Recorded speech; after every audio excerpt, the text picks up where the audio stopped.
સુરતના ઉધના વિસ્તારમાંથી ગુમ થયેલી 3 સગીરાઓની સુરક્ષિત રીતે મધ્યપ્રદેશના ઇટારીસ રેલવે સ્ટેશન પરથી પોલીસે શોધી કાઢી હતી. સુરતના નાયબ પોલીસ કમિશનર કાનન દેસાઈએ જણાવ્યું હતું કે ઉધનામાં રહેતી 3 સગીરાએ અચાનક ગુમ થતા પોલીસ તંત્રમાં ચિંતા ફેલાઈ હતી. તપાસ દરમિયાન સીસીટીવી ફૂટેજ અને મોબાઈલ લોકેશન ટ્રેસિંગના આધારે પોલીસે મહત્વપૂર્ણ કડીઓ મળી હતી, જેના આધારે ટીમને ઇટારસી તરફ રવાના કરવામાં આવી હતી. પોલીસ તપાસમાં ખુલાસો થયો છે કે પાડોશમાં રહેતા 2 યુવકો દ્વારા 3 સગીરાઓને ફોસલાવી ભગાડી લઈ જવાઈ હતી. ત્યારબાદ પોલીસે આરપીએફ અને ટેકનિકલ ટીમની સંયુક્ત કામગીરીથી ઇટારસી રેલવે સ્ટેશનથી 3 દીકરીઓને સહી સલામત શોધી કાઢવામાં આવી હતી. ઉધના પોલીસે 3 સગીરાઓને કબજો મેળવી બંને આરોપી યુવકોની અટકાયત કરી આગળની કાયદેસરની કાર્યવાહી હાથ ધરી હતી. ઉધના પોલીસ સ્ટેશનમાં તારીખ 19ના રોજ રાત્રે 3 છોકરીઓ પોતાના ઘરથી જતી રહી છે પ્રકારની મિસિંગની ફરિયાદ દાખલ થયેલી હતી. આ છોકરીઓના ફેમિલી મેમ્બર્સ સાથે ઇન્ટ્રોગેશન કર્યું ત્યારે ખબર પડી કે એમની બાજુમાં જ રહેતા બીજા 2 ઇસમ છે. તેનું નામ છે મોહમ્મદ કલીમ અબ્દુલ લકલામ, શેખ, ઉંમર વર્ષ 22, જેઓ અત્યારે મજૂરી કામ કરે છે પટેલનગર ઉધનામાં. બીજાનું નામ છે મોહમ્મદ આવેશ અહમદ અતિક શેખ, ઉંમર 24 વર્ષ, મજૂરી કામ કરે છે પટેલનગર ઉધનામાં. મૂળ એ યુપીના રહેવાસી છે બંને. અને આ બંને છોકરીઓ સાથે પ્રેમ સંબંધ થતા એ બંને છોકરીઓ અને આ બંને છોકરાઓ ઘરેથી રાત્રે નીકળી ગયેલા હતા.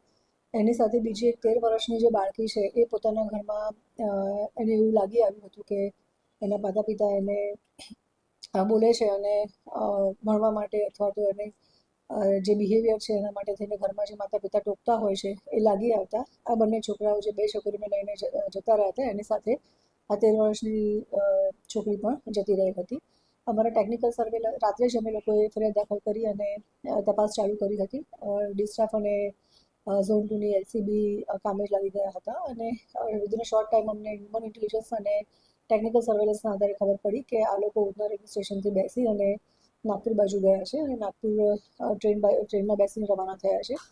જે રેલવેની ટીમ છે એને અમે કોન્ટેક્ટ કર્યો હતો અને રેલવે પોલીસે પણ લોકલ પોલીસને સપોર્ટ કરી અને જે નાગપુરમાં એ લોકો ત્યાં રેલવે સ્ટેશન પર ઉતર્યા હતા તેના સીસીટીવી ચેક કરતાં ખબર પડી કે જે 2 છોકરા અને 3 છોકરીઓ છે એ બરોની રાજપતિ સાગર એક્સપ્રેસમાં બેસી અને ત્યાંથી રવાના થયા છે. તો જે રેલવેનું પ્રોટેક્શન ફોર્સ છે એમની સાથે કોન્ટેક્ટમાં હતા લોકલ પોલીસ અને રેલવે પ્રોટેક્શન ફોર્સે જે ઇટારસી રેલવે સ્ટેશન છે એની રેલવે પ્રોટેક્શન ફોર્સને કોન્ટેક્ટ કરતા અને ફોટોગ્રાફ્સ શેર કર્યા હતા.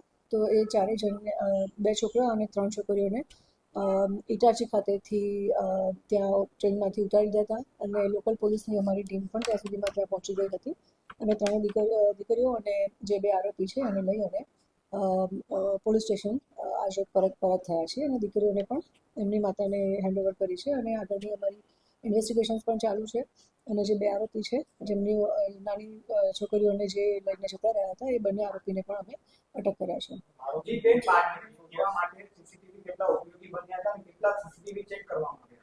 મૂળ સીસીટીવીના આધારે જ અમે આખી આગળની લાઈન પકડી હતી અને રેલવે સ્ટેશનમાંથી એ ઉધનાથી ગયા હતા એટલે ત્યાં રેલવે સ્ટેશનના પણ સીસીટીવી ફૂટેજીસ ચેક કર્યા હતા.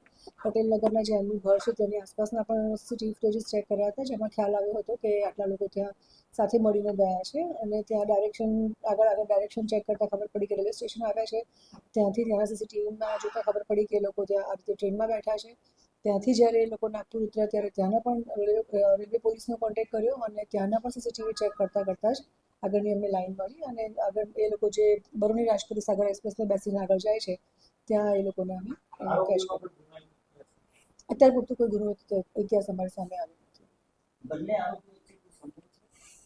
એ લોકો બંને બાજુમાં જ રહે છે અને મૂળ યુપીના છે અને લેબર વર્ક મજૂરી કામ માટે એ લોકો અહીંયા આવ્યા હતા.